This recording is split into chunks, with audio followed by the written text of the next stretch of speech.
Thank you all dear friends. तो बहुत अच्छा लगता है, बिल्कुल सही बात कह रही है नीता मैम कि सबसे बड़ी जो चैलेंजिंग जॉब है हमारे पास, वो मन की जॉब है कि हाउ टू कंट्रोल, या हमारी जो मन की प्रवृत्तियां हैं जो बनी हुई है उनको तोड़े कैसे, और या फिर मन की प्रवृत्तियां बने ही ना, है ना।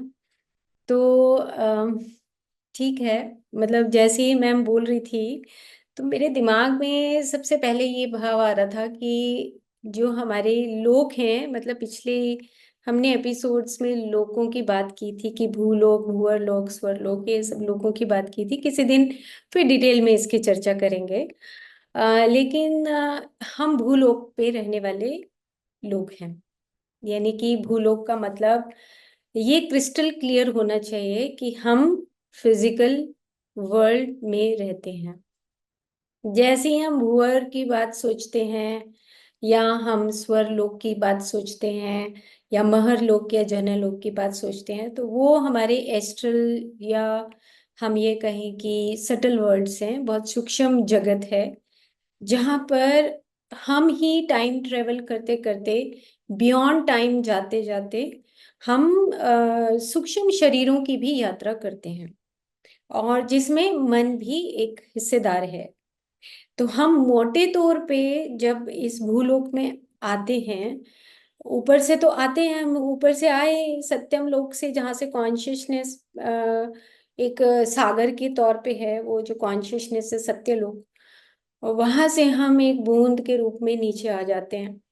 और जब वो बूंद के रूप में आते हैं तो हमारी ही बनाई हुई डायमेंशंस, वो और हमारी ही बनाई हुई डायमेंशंस में जो हमारे मन की प्रवृत्तियां हैं वो साथ में एड अप होने लगती हैं, और साथ में हमारी जो एस्ट्रल बॉडी है उसकी भी जो वृत्तियां हैं वो भी एड अप होने लगती हैं।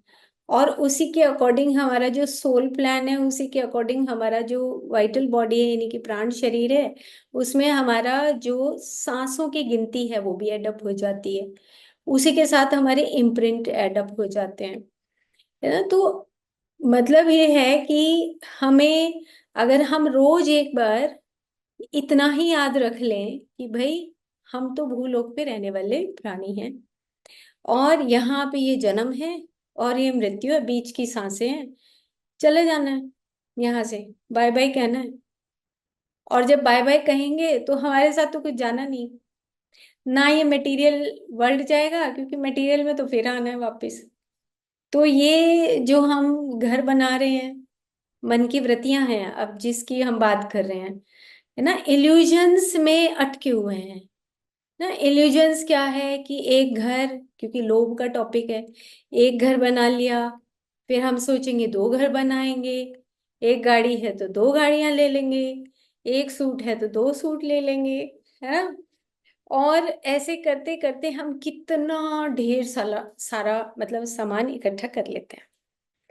और फिर जब एक टाइम आता है कि जब सांसों की गिनती पूरी होने लगती है, तो फिर हम इसको संभाल नहीं पाते हैं, और फिर हमारी ही मन की प्रवृत्तियां उस सामान में या उन रिलेशंस में अटक के रह जाती हैं।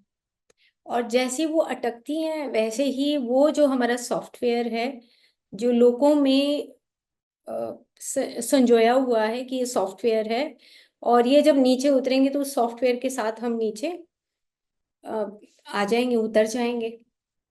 और जैसे ही नीचे उतरेंगे तो हमें एक फिजिकल बॉडी माँ बाप के जरिए हमें वो मिल जाएगी, और उस फिजिकल बॉडी के आने के बाद हम ये भूल जाएंगे, फॉरगेटफुलनेस रहेगी कि भाई हमने पिछली लाइफ में क्या जोड़ा था, और वो प्रवृत्तियां हमें बार बार हमें याद आती रहती हैं। तो कहने का मतलब ये है कि हम उस मन को और मन की प्रवृत्तियों को, या वो इल्यूजन्स को, या डिल्यूजन्स को, या डिल्यूजन्स और इल्यूजन्स, उस माया को और उस सत्य को हम पहचान लें कि यहाँ पर हम जो आए हैं ये भूलोक है, ये फिजिकल वर्ल्ड है, इसमें बिना घर के, बिना दीवारों के काम नहीं चलता। ये एक बेसिक नीड है। जहां बेसिक नीड है उसको बोलते हैं काम, काम बोलते हैं कि पर्सनल डिजायर्स। कि जो बेसिक नीड है भाई, घर के बगैर हम रह नहीं सकते, क्योंकि चार दीवारी में नहीं रहा जा सकता। तो हमने पिछले एपिसोड में ये बात कर ली थी कि जो काम है, क्रोध है, काम क्रोध लोभ मोह मद मत्सर, ये जो छह हैं, ये 6 कलर्स ऑफ माइंड है। या हम इसको अपने शास्त्रों में पढ़ते हैं तो 6 शत्रु बोलते हैं, है ना, कि भाई ये शत्रु हैं, इनसे कैसे निजात पाई जाए, कैसे हम इन प्रवृत्तियों से बाहर आए। तो जो पहला है वो काम है, कि पर्सनल डिजायर है। तो हमारे जो शास्त्र हैं वो ये बोलते हैं कि जब कोई पर्सनल डिजायर होती है, तो उस पर्सनल डिजायर यानी कि एक हमारी डिराइविंग फोर्स है, कि भाई हमें ये चाहिए। मान लो हमने हलवा बनाना है, खाना बनाना है, हमारी डिजायर है कि हम मुझे तो आज हलवा खाना है। हमने हलवा बना लिया, डिजायर पूरी हो गई, लेकिन खाने के जैसे ही वो टेबल पे आया, ये सोचा कि एक मेहमान आ जाते हैं, और वो मेहमान के वो हलवा तो बना हुआ है। तो हमारी इच्छा थी, क्योंकि हमने हलवा बनाया था और हमें खाने की भी इच्छा थी, लेकिन जैसे ही दो मेहमान आते हैं तो दिमाग में कुछ चेंज होने लगता है, कि पता नहीं मेरे को मेरा हिस्सा मिलेगा या नहीं मिलेगा, या मैं, मेरी तो इच्छा थी, मैंने बनाया था, और मैं खा पाऊंगी या नहीं खा पाऊंगी।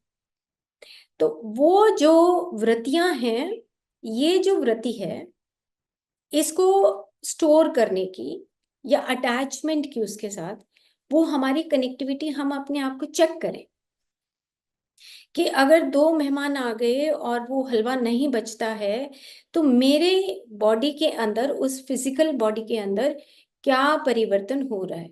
लोभ, या हमारा क्रोध, या मद या मत्सर, हमारी बॉडी के फिजियोलॉजिकल एक्शंस में या हमारे सिस्टम्स में किस तरीके से वो परिवर्तन हो रहा है।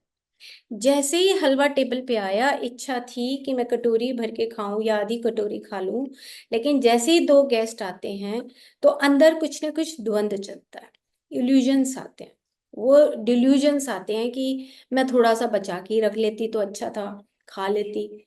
ये भी हो सकता है कि चलो अच्छा है, हम दूसरों को दे देते हैं, ये भी हो सकता है। ऐसा नहीं कि हम सिर्फ एक नेगेटिव एस्पेक्ट को लेके चलें।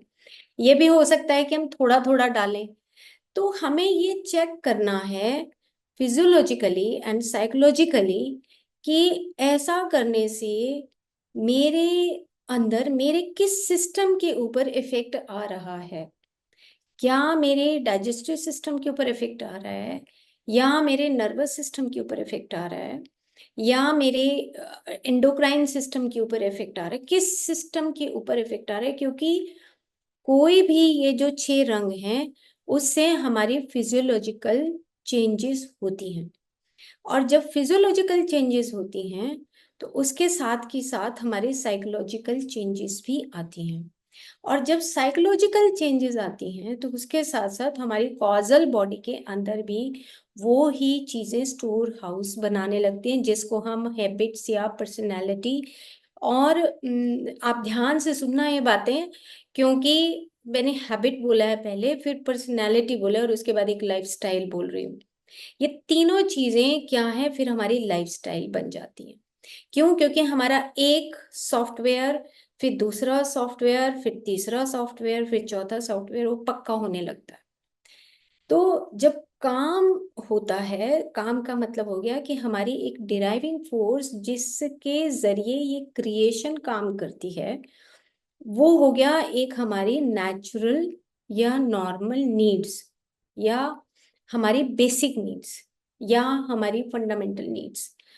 लेकिन वही चीज अगर आप देखो, कि अगर वही चीज एक एक्सेस होने लगे, है ना, कटोरी में हलवा तो चाहिए, लेकिन मैं उसको ज्यादा डाल लूं, कि मैं 2 चम्मच ज्यादा डाल लेती हूँ, तो रिएक्शन चेक करना है कि ये ज्यादा डालने से मेरी बॉडी के अंदर क्या परिवर्तन हो रहा है। ये हमारी डेली की एक प्रैक्टिस होनी चाहिए, कि जैसे ही मेरे मन के अंदर वो एक्सेसिव लेने की भावना आती है, चाहे वो हमारी, ऐसे बोला जाता है, जो हमारे शास्त्र के अकॉर्डिंग, जो एक साइंटिफिक मैंने रिसर्च पढ़ा, उसमें लिखा गया कि जो ये लोभ है, ये जब हमारी फिजियोलॉजिकल एक्शंस में परिवर्तन करता है, तो जो हमारी सेंसेस हैं, 5 सेंसेस हैं, यानी कि 5 ज्ञानेंद्रियां हैं, और 5 ज्ञानेंद्रियों के जो सब्जेक्ट हैं, ऑब्जेक्ट हैं, यानी कि सब्जेक्ट का मतलब कि मान लो हलवा टेस्ट से रिलेटेड है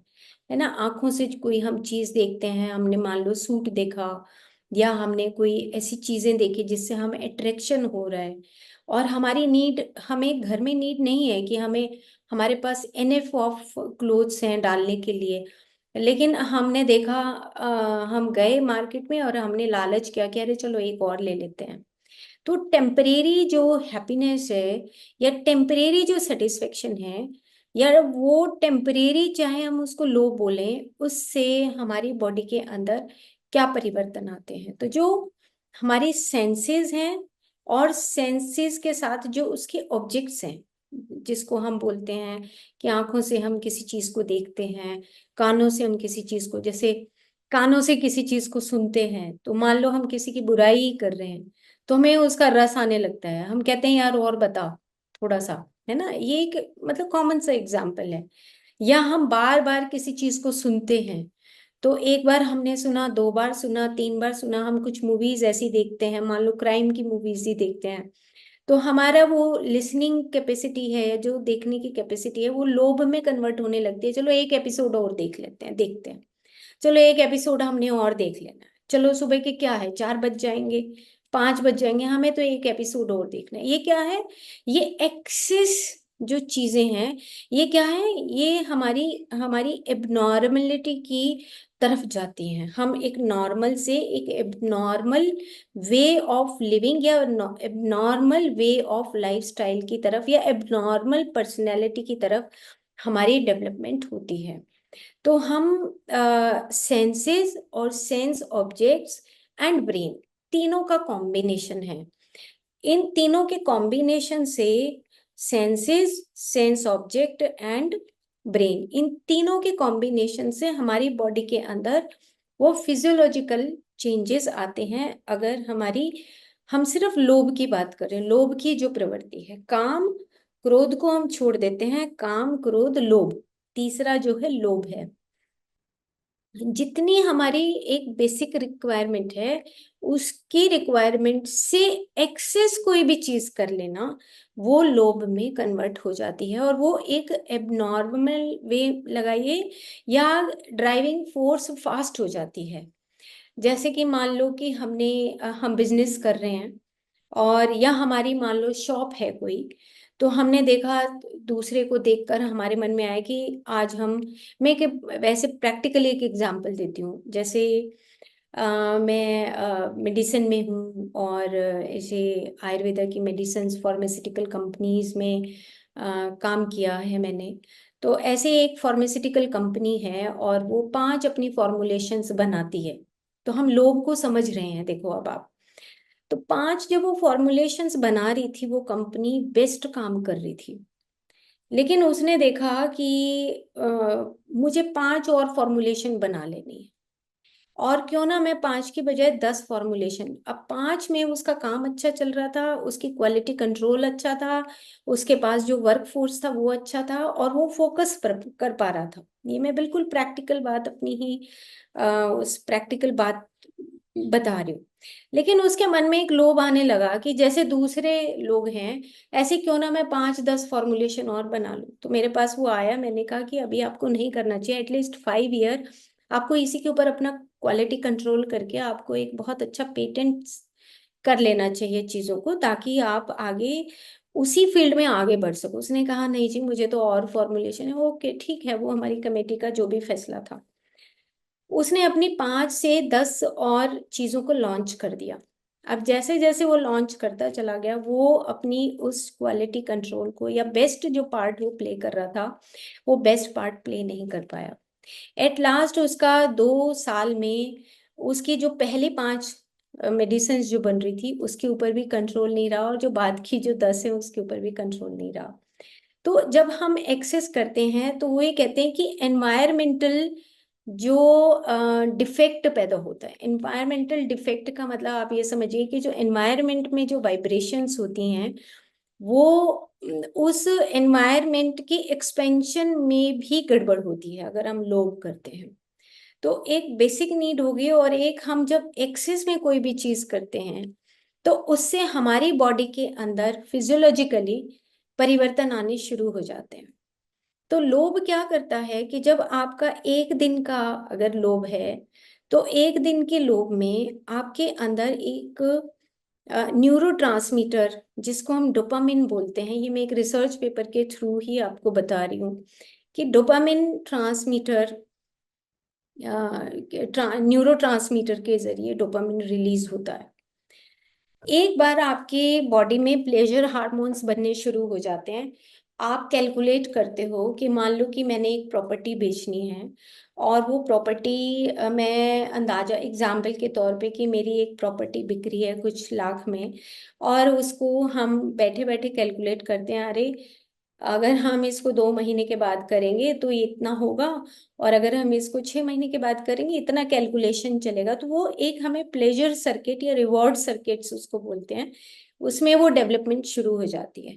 तो आप देखो, सिर्फ इतनी सी बात करने से, कुछ सेकंड या कुछ मिनट या कुछ आधा घंटा बात करने से हमारे न्यूरो मतलब डोपामिन रिलीज होना शुरू होता है, जिसमें कि वो प्लेजर हार्मोन्स रिलीज होते हैं। प्लेजर हार्मोन्स होते हैं, फिर एक एक्टिवेशन होता है, उसमें वो एक्टिवेट होने लगती है पूरी बॉडी में, वो रोटेट होता है, एक्टिवेशन आने लगता है।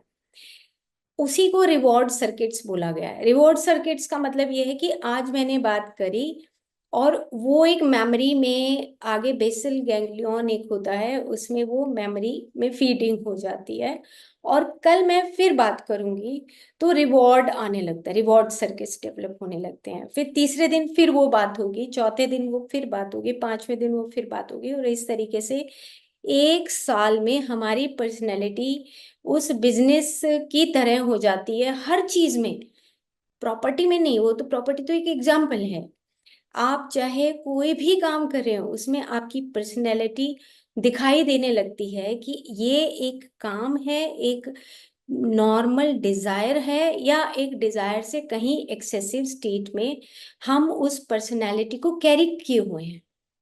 आप देखो कि एक छोटी सी चीज से हमारी चाहे हम सूट खरीदना हो, चाहे हमारा किसी चीज को सुनना हो, अपनी 5 सेंसेस को याद करके, मतलब हम याद करें, अपनी 5 सेंसेस को सही तरीके से यूज करना सीखें। अगर हम किसी चीज को देख रहे हैं, अभी सीरियल की बात की कि हम एक सीरीज आजकल बहुत चलती हैं, तो सीरीज में ही एक लोभ में आ जाते हैं कि नहीं नहीं, कि हमें तो एक और एपिसोड देखना है।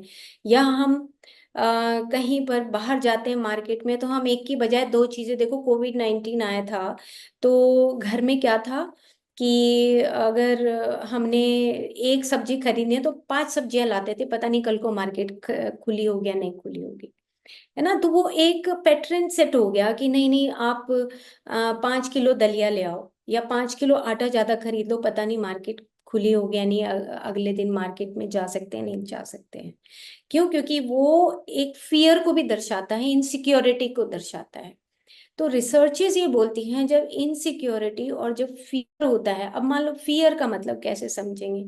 मान लो आपके पास कुछ पैसे रखे हैं, और धीरे धीरे बिजनेस बढ़ता जा रहा है, एग्जाम्पल है ये सिंपल सा, बिजनेस बढ़ता जा रहा है और आपके पास पैसे जमा होते जा रहे हैं, तो आपके पास एक इनसिक्योरिटी आएगी, कोई चोरी तो नहीं कर लेगा, कोई देख तो नहीं लेगा, कोई उठा तो नहीं लेगा, कोई ये ज्यादा एक्सेस हो गया तो आपको क्या है, साथ के साथ आपको स्ट्रेस आएगा, एंजाइटी आएगी, आपकी वो जो टेम्परेरी हैप्पीनेस भी है, मतलब वो भी धीरे धीरे कुछ दिनों के बाद या कुछ सालों के बाद आपका वो स्ट्रेस इतना बढ़ जाएगा कि आपकी वो जो रियल हैप्पीनेस आप गेन करना चाहते थे लाइफ में, वो रियल हैप्पीनेस भी वहां से गायब हो जाती है। क्यों? क्योंकि आपके पास वो फियर आता है, इनसिक्योरिटी आने लगती है, कहीं कोई चोरी तो नहीं कर लेगा, कोई इस तरह का सामान मेरे घर से तो नहीं कोई उठा के ले जाएगा। तो कहने का मतलब ये है, सिंपल समझने का मतलब ये है कि जो लोभ है वो राग और द्वेष का, राग और द्वेष में से राग का एक हिस्सा है। राग यानी कि भोग, भोग करना, जिसमें राग मतलब प्लेजरेबल सिचुएशन, जिसमें आपको मजा आने लगे। आपको लगता है 2 सूट खरीदने से 3, आप अपने अंदर चेंजेस देखने हैं आपने। मतलब ये हम प्रैक्टिकल बात कर रहे हैं कि आपने एक कोई सूट ले आए, आपको टेम्परेरी हैप्पीनेस, आपने पहन के दिखा दिया, आपने देखा कि अरे वो बहुत अच्छा लग रहा है, बट व्हाट आफ्टर दैट? आप देखो कि क्या वो हैप्पीनेस एज इट इज उस पर्टिकुलर मोमेंट में थी, तो क्या उस पर्टिकुलर मोमेंट के बाद तक वहां पे वो एग्जिस्ट कर रही है, नहीं कर रही है, अगले महीने तक जब तक आप उस सूट को डाल रहे हो, अगले साल तक क्या वो पर्टिकुलर हैप्पीनेस आपके पास एग्जिस्ट कर रही है, नहीं कर रही है? क्योंकि कंक्लूजन ये कहते हैं कि आपकी जो लोभ क्या है, एक तरह की प्रवृत्ति है, मनोवृत्ति है। और वो लोभ की जो वृत्तियां हैं, उससे आप कभी भी रियल हैप्पीनेस या कंटेंटमेंट कभी भी गेन नहीं कर सकते। तो ये क्या हुआ, ये एक मन की प्रवृत्ति हो गई कि जो हमारा मन का एक रंग हो गया, कि जो हमारा धीरे धीरे डेवलप होते होते हमारे फिजियोलॉजिकल चेंजेस हो रही हैं, और उस फिजियोलॉजिकल चेंजेस में जो डोपामिन क्रिएट होता है, उससे हमारे ब्रेन के अंदर जो रिवॉर्ड सर्किट्स बनते हैं, और जो बेसल गैंग्लियन होता है, वो हमारे सारे ब्रेन के फंक्शंस को डिस्टर्ब कर देता है। बेसल गैंग्लियन वो होता है कि जहाँ पे आपकी मोटर फंक्शंस भी होते हैं, जैसे मान लो किसी चीज को इनसिक्योरिटी में छुपा के रख देना ना, क्योंकि आपको आपकी फिजिकल लेवल पे, आपके मस्कुलर सिस्टम पे वो एक्शंस ऑटोमेटिकली, जब लोभ की प्रवृत्ति आने लगती हैं, तो ऑटोमेटिकली आपके मस्कुलर सिस्टम में भी वो चीजें आने लगती हैं। और फिर क्या होता है कि आपकी सेंसरी सिस्टम, आपका मोटर सिस्टम, और आपका जो मिड ब्रेन के जो रिवॉर्ड सर्किट्स हैं, वो सब इन्वॉल्व होने लगते हैं। तो आपकी जो प्रवृत्ति है, मतलब अगर हम लोभ में इंडल्ज होने लगते हैं, इसको बोलते हैं इंडल्जेंस बोलते हैं। एक होता है कि हम एक नेसेसिटी और इंडल्जेंस, इन दोनों में हमें एक फर्क पता होना चाहिए कि ये नेसेसिटी है, ओके, ये मेरी नेसेसिटी है। लेकिन अगर नेसेसिटी के बाद अगर वो इंटेलिजेंस में कन्वर्ट हो रहा है, मैं उस भोग की वस्तु उसको समझने लगी हूँ, तो वो भोग जो है, इंटेलिजेंस है, वो मेरे बेसिक, मेरे फिजियोलॉजिकल एक्शंस में मेरी पर्सनैलिटी को डिस्टरबेंस होगी होगी होगी, और उसके बाद वो मेरी पर्सनैलिटी एक मेरे लाइफस्टाइल में कन्वर्ट हो जाएगी। तो हमें अपने अंदर ही उस चेकआउट करना है कि क्या मेरे फिजियोलॉजिकल एक्शंस में क्या परिवर्तन हो रहा है। अब धीरे धीरे हम इस चीज को समझ गए कि चाहे ये हमारा जो लोभ है, चाहे वो मनी को लेके है, मतलब पैसे को लेकर है, या वो लोभ हमारा किसी पावर को लेके है। जैसे पावर की एग्जाम्पल दें, पैसे की बात हमने कर ली कि पावर है कि मान लो घर में भी पावर्स होती हैं कि मैं अगर सास हूँ, मैं अगर मैं ननंद हूँ, या मैं पत्नी हूँ ना, और या मैं ऑफिसर हूँ, तो मैं सोचती हूँ कि मेरा एक पद ना हो, मेरे चार और मेरे एडिशनल चार्ज हो जाएं। तो ये पावर है, ये लालच है। और इस लालच से मतलब डिफेक्ट क्या आएगा, वो डिफेक्ट आने वाले जो हमारी री इनकारनेशंस हैं, वो इनकारनेशंस में तय होगा कि ये जो आपका लोभ है, इस लोभ से आपको किस तरह का इफेक्ट आपकी लाइफ में आने वाला है। सेम इसी तरीके से ये पावर जो घर में है, जैसे जब मैं conversation with God second volume पढ़ रही थी, एक मदर और चाइल्ड का जो रिलेशनशिप होता है, उसमें उस पावर में हम ये सोचते कि मदर एक एक तरह से एक अथॉरिटी होती है अपने बच्चे को कमांड करने के लिए। लेकिन ये बात मेरे को समझ आई कि मदर जो है एक एज ए फ्रेंड होती है अपनी बेटी के लिए, बेटे के लिए, कि वो एक फ्रेंड वे में उसको इतना अच्छा फ्रेंड बना ले कि वो अथॉरिटी, उसके बीच में से जो एक बैरियर है, वो हमेशा के लिए खत्म हो जाए। तो पावर क्या होता है कि पावर वो होती है कि to empower others, to empower करना, किसी दूसरे को पावर। अच्छा बेटा, आप बताओ कि आप कैसे कर सकते हो, टू एम्पावर करना। पर हम पावर को एक अथॉरिटी, जैसे अब बहू आती है घर में, तो हम ये सोचते हैं कि हमारी कमांड नहीं छूटनी चाहिए, हम दूसरे को कमांड देते ही नहीं है ना। तो हमारा पावर का मतलब होता है to empower others. Leadership quality क्या होती है कि दूसरे को पावर देना, दूसरे को पावर देके अपने उस सर्कल को बढ़ाना, ये एम्पावरमेंट है। उसी को एम्पावरमेंट बोलते हैं कि छोटी छोटी चीजें दूसरे को पावर देके और उनको सिखाना, ये लीडरशिप क्वालिटी होती है। ना कि सारा कुछ होल्ड अपने पास करके रखो।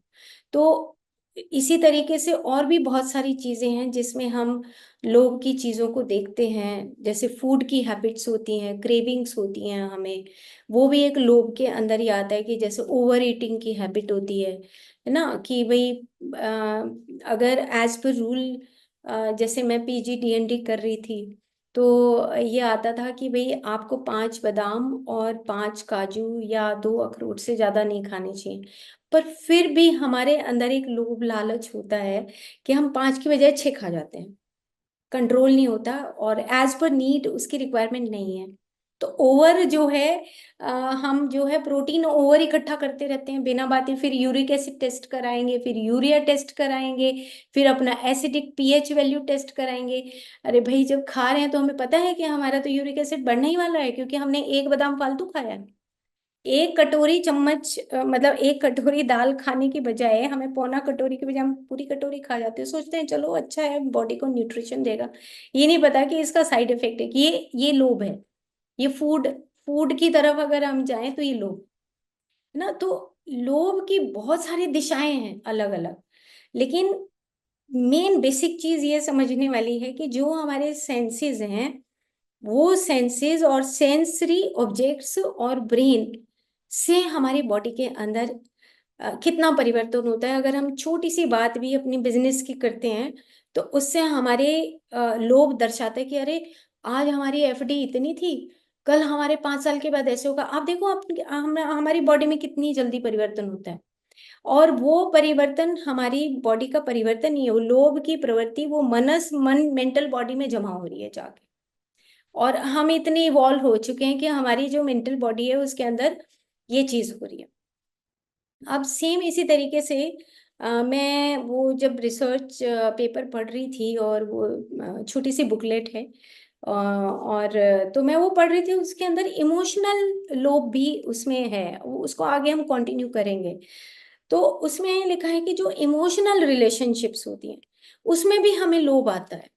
तो उसमें लिखा है कि पैरासाइट पैरासाइट वर्ड यूज हुआ है, पैरासाइट नीड।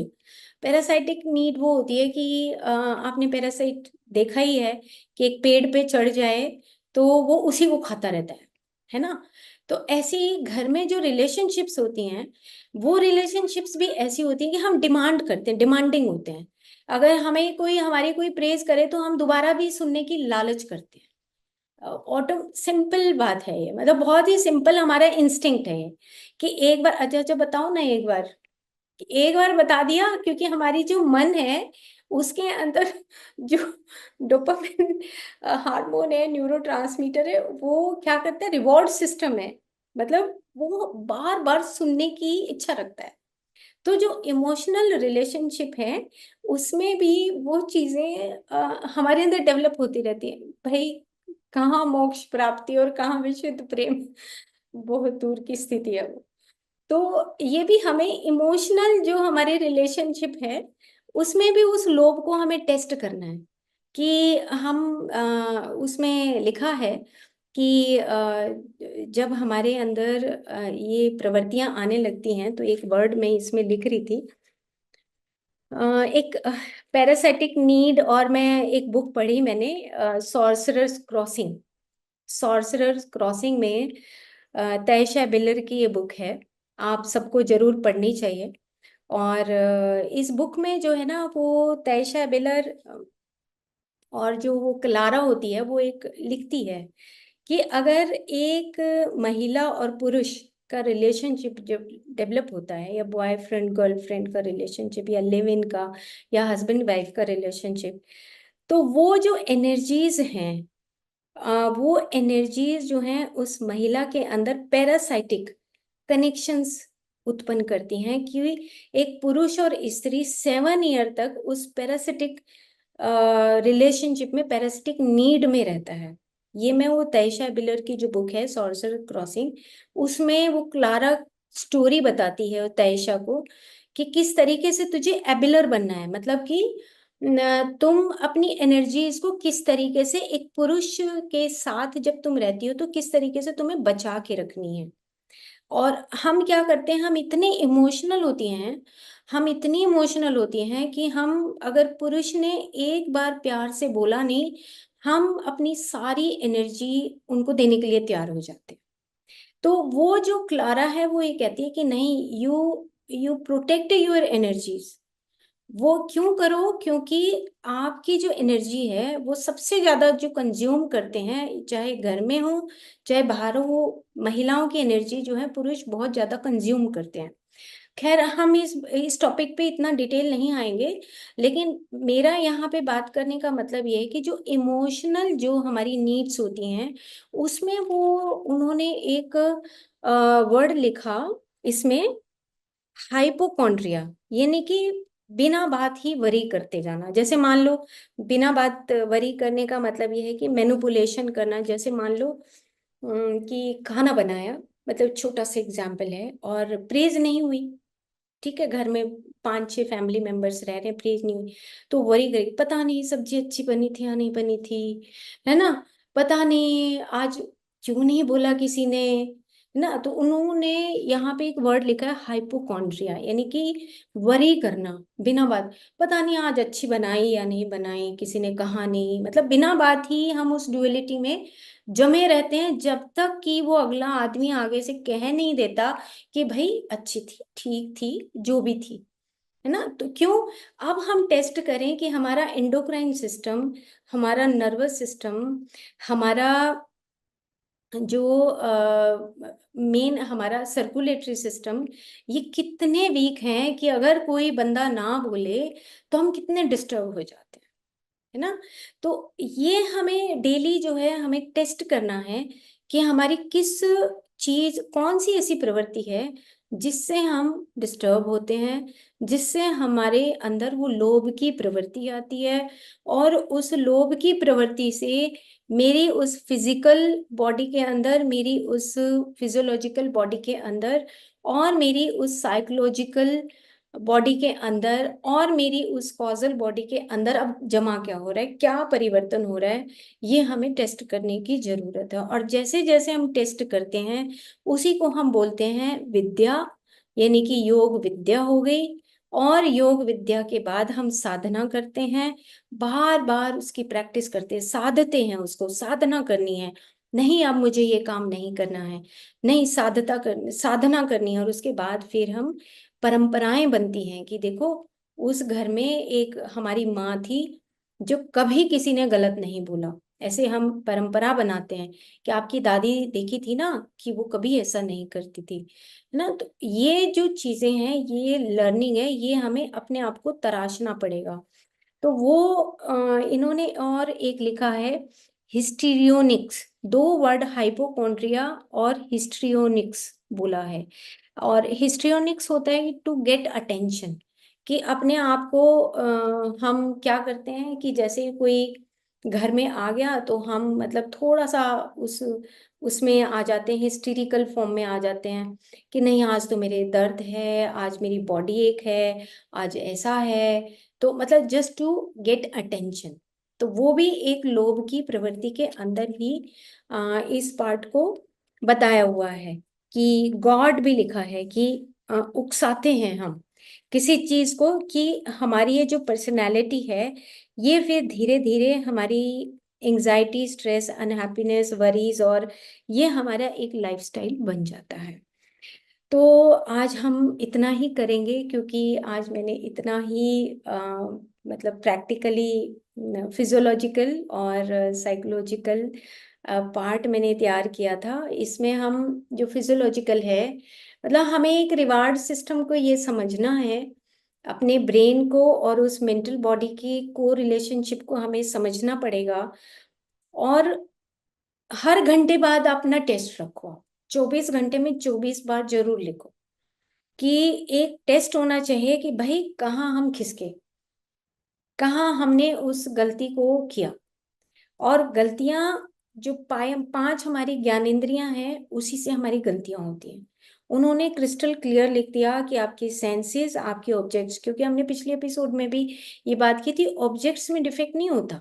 राग द्वेष हमारे अंदर है, उस सामने वाले के अंदर राग द्वेष नहीं है, वो हमें दिख ऐसा रहा है। तो हमें उस चीज को भी टेस्ट करना है कि ये जो हमारा लोभ है, ये आगे और भी उसमें वो बताया है कि आपका राजसिक लोभ कैसा होता है, तामसिक लोभ कैसा होता है, और सत्व वाला लोभ कैसा होता है, जैसे इगोइस्टिक लोभ होता है ना, नार्सिसिज्म है। जैसे तामसिक लोभ है, हम बहुत मटेरियल इकट्ठा करते रहते हैं।